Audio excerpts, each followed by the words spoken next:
조가제TV 시청자 여러분 안녕하십니까? 저는 조갑제닷컴의 조세별입니다. 2025년 6월 25일 오전 11시입니다. 어제 열린 김민석 국무총리 후보자에 대한 인사청문회를 본 소감을 저 중앙일보 칼럼으로 대신해서 좀 소개를 해드리겠습니다. 그 전에 이 인사청문회에 대한 주요 언론사들의 사설 한번 쭉 보실까요? 제목만 쭉 보겠습니다. 먼저 조선일보, 결국 납득할 해명 없었던 김민석 총리 후보자. 동아일보, 증인 0명 김민석 청문회, 의혹 그대로의 내 탓 공방까지. 중앙일보, 초유의 증인 없는 총리 청문회, 이래서 협치 되겠나. 한국일보입니다. 재산 증식 해소 못한 김민석의 부실 해명, 국민이 수긍하겠나. 세계일보, 의혹 해소는커녕 논란만 키운 맥 빠진 김민석 청문회. 그래서 이 언론사들의 평가는 대체로 부정적이죠. 왜냐하면 증인도 없었고 자료 제출도 부실한 이런 청문회였기 때문에 이 김민석에 대한 어떤 도덕성, 자질 이런 것들을 검증하기에는 턱없이 부족했다. 이런 평가가 대부분입니다. 저는 역시나 운동권 출신 인사들의 뻔뻔한 내로남불, 그리고 민주당의 과거 조국 수호를 연상시키는 무조건적 내편 들기, 이걸 다시 한번 확인한 것 같아서 참 눈살이 찌푸려졌는데, 이에 대해서 중앙일보 안혜리 논설위원의 저 칼럼 한번 읽어보겠습니다. 제목이 감사한 액수, 국민도 받게 해주든지, 이런 제목입니다. 제목에서 딱 연상이 되실 텐데, 어제 김민석 후보자는 4차례의 경조사 그리고 출판 기념회를 통해서 거의 6억 가까운 돈, 물론 장인으로부터 받은 2억 가까이 생활비도 포함됩니다. 이런 행사들을 통해서 약 6억 가까운 돈이 들어왔다라고 너무나 아무렇지 않게 얘기를 했습니다. 저는 그 태도에서 더 충격을 받았는데, 이 칼럼 읽어보실까요? 김민석 더불어민주당 의원이 국무총리 후보자로 지명되자마자 터져나온 각종 의혹을 보면서 처음에는 별 감흥이 없었다. 흔히 민주당 지지자들이 귀족학교라 부르는 국제학교에서 학비 비싸기로 유명한 미국 사립대 유학으로 이어지는 자녀 입시 과정에 들이운 아빠 찬스 논란은 기시감이 상당해 놀랍지 않았다. 또 낙선 등으로 아무 돈벌이 없이 몇 년을 정치 낭인으로 지내는 동안 아이들 유학까지 보내도 절대 줄어들지 않고 오히려 늘어나는 민주당 핵심 인사들의 화수분 같은 재테크 실력 역시 이미 수차례 목격한 터라 그러려니 했다. 야당이나 언론이 아무리 비판한들 당장 감옥 갈 만한 명백한 불법이 드러나지 않으면 기어이 임명을 강행할 거라는 학습된 무기력도 사실 있었다. 속된 말로 결말이 정해진 재미없는 이슈였다. 그런데 김 후보자 본인과 민주당 사람들의 주옥 같은 해명 발언을 듣고 있자니 옛 기억이 점점 선명해지면서 속에서 열불이 났다. 의원 사무실에 신용카드 결제 단말기까지 설치해 자신이 위원장을 맡은 산자위 소속 공공기관들로부터 본인 시집 판매 명목으로 대놓고 돈을 걷고도 오히려 나중에 대통령 비서실장으로 영전한 이가 반면 교사가 아닌 롤 모델이라도 된 걸까? 이거 누구 얘기인가요? 과거 민주당 노영민 전 비서실장 얘기입니다. 의원실에 신용카드 단말기 설치해놓고 시집을 팔았다라는 거죠. 이런 전력이 있는 민주당이고, 또 문재인 정부의 한 의원 겸직 장관, 이 사람은 황희 전 문체부 장관 얘긴데, 이 사람은 후보자 시절 인사청문회 과정에서 식비는 명절 고기 선물로 충당해 새 식구 한 달 생활비로 60만 원밖에 안 들었고, 새 식구 생활비 60만 원이요? 출판 기념회 한번 해서 벌어들인 7천만 원으로 전세 대출을 갚았다라고 했다. 이런 놀라운 능력으로 한 해 학비만 4천만 원이 넘는 외국인 학교에 딸을 보내고도 2016년 8,400만이었던 재산을 5년 만에 6억 원 넘게 불렸다. 그런가 하면 뇌물수수 의혹으로 수사받던 어떤 민주당 의원 집에서는 압수수색 과정에서 무려 3억 원의 현금이 쏟아졌다. 이때도 전가의 보도처럼 출판 기념회 얘기가 나왔다. 자, 돈의 많고 적음이 아니라 어떻게 손에 쥐었느냐가 핵심인데도 민주당은 국민의힘에 비해 상대적으로 빈약한 통장 잔고를 들이대며 늘 청렴 코스프레를 해왔다. 하지만 실은 이렇게 출판 기념회 등을 방패 삼아 어디선가 출처 없이 솟아나는 돈으로 세상을 떠들썩하게 한 숱한 죄과를 저질렀다. 자, 그래서 오히려 과거에는 보수가 부패하고 민주당 진보는 청렴하다. 이거는 다 옛날 얘기고, 오히려 돈에 이렇게 집착하는, 돈에 있어서 절대 깨끗하지 않은 집단이 요즘은 오히려 민주당인 것 같습니다.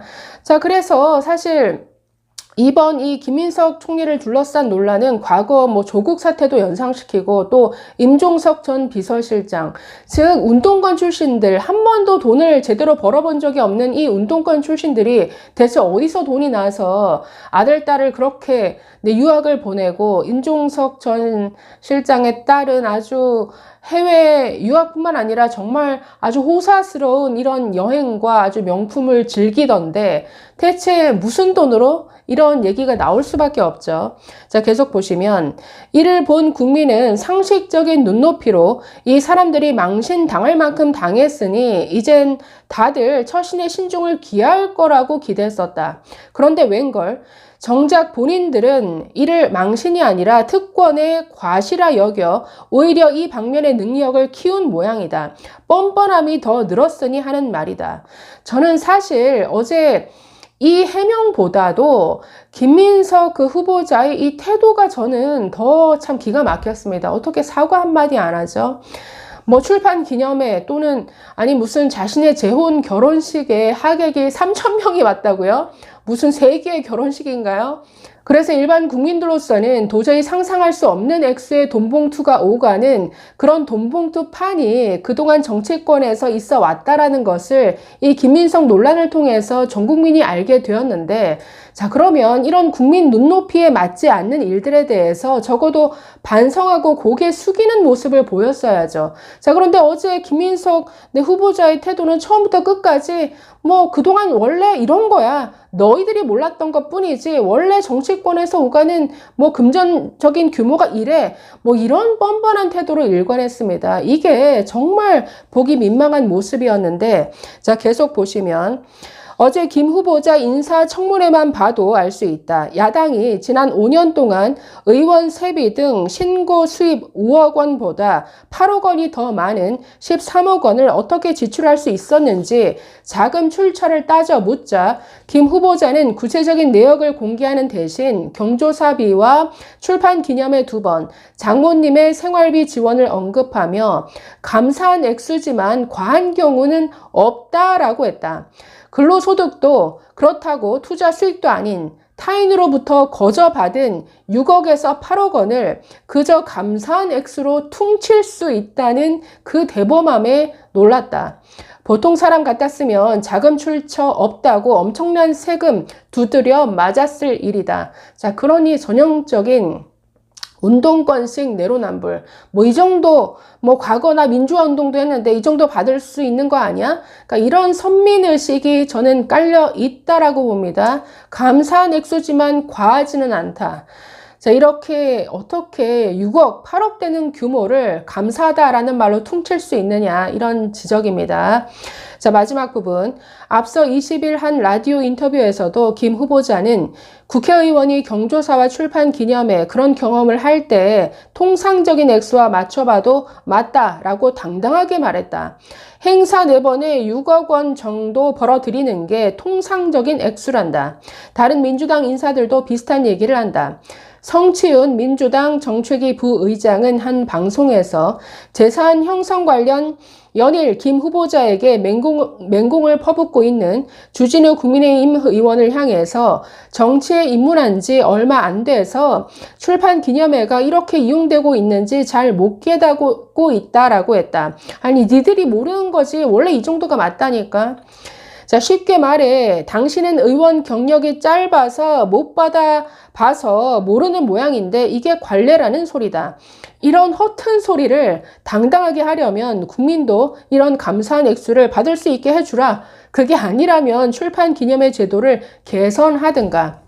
자, 그래서 정말 이 민주당에서 오가는 그 금액, 그리고 그 대범함에 정말 놀랐던 어제 하루였습니다. 자, 그리고 뭐 자료 제출을 안 해도 그저 감싸기 바쁜 이 민주당 의원들의 이 내편 감싸기, 이건 너무 지나치죠. 과거 끊임없이 한덕수 총리랑 비교를 하는데 비교할 바가 아닙니다. 아니, 지금 이번 청문회는 그야말로 자료 제출도 안 하고 부실하고 또 증인 그리고 참고인 출석도 없어서 그야말로 깜깜이 청문회로 흘렀는데 민주당이 이렇게 만들었죠.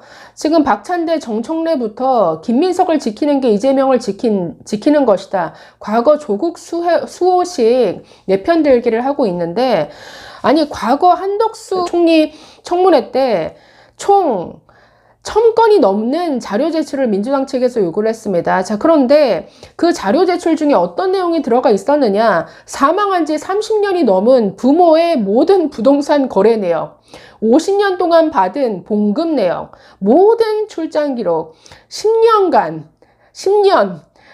신용카드 사용 내역, 이거 다 제출하라.